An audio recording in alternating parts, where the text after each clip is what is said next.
شروع اللہ کے نام سے جو بڑا مہربان نہایت رحم والا ہے۔ اور وہ وقت یاد کرنے کے قابل ہے جب تمہارے پروردگار نے فرشتوں سے فرمایا کہ میں زمین میں اپنا نائب بنانے والا ہوں۔ انہوں نے کہا، کیا تو اس میں ایسے شخص کو نائب بنانا چاہتا ہے جو خرابیاں کرے اور کشت و خون کرتا پھر؟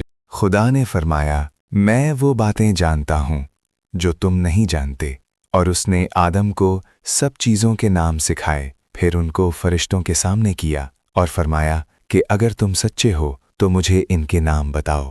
انہوں نے کہا، تو پاک ہے، جتنا علم تو نے ہمیں بخشا ہے اس کے سوا ہمیں کچھ معلوم نہیں، بے شک تو دانا اور حکمت والا ہے۔ تب خدا نے آدم کو حکم دیا کہ آدم تم ان کو ان چیزوں کے نام بتاؤ۔ جب انہوں نے ان کو ان کے نام بتائے تو فرشتوں سے فرمایا، کیوں میں نے تم سے نہیں کہا تھا کہ میں آسمانوں اور زمین کی سب پوشیدہ باتیں جانتا ہوں، اور جو تم ظاہر کرتے ہو اور جو پوشیدہ کرتے ہو سب مجھ کو معلوم ہے۔ اور جب ہم نے فرشتوں کو حکم دیا کہ آدم کے آگے سجدہ کرو تو وہ سجدے میں گر پڑے، مگر شیطان نے انکار کیا اور غرور میں آ کر کافر بن گیا۔ اور ہم نے کہا کہ اے آدم، تم اور تمہاری بیوی بہشت میں رہو، اور جہاں سے چاہو بے روک ٹوک کھاؤ پیو، لیکن اس درخت کے پاس نہ جانا، نہیں تو ظالموں میں داخل ہو جاؤ گے۔ پھر شیطان نے دونوں کو وہاں سے پھسلا دیا اور جس عیش و نشاط میں تھے اس سے ان کو نکلوا دیا۔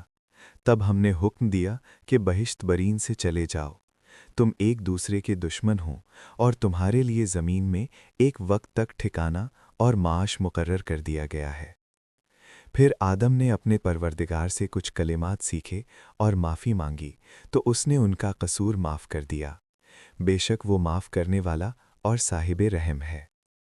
ہم نے فرمایا کہ تم سب یہاں سے اتر جاؤ، جب تمہارے پاس میری طرف سے ہدایت پہنچے تو اس کی پیروی کرنا، کہ جنہوں نے میری ہدایت کی پیروی کی ان کو نہ کچھ خوف ہوگا اور نہ وہ غمناک ہوں گے۔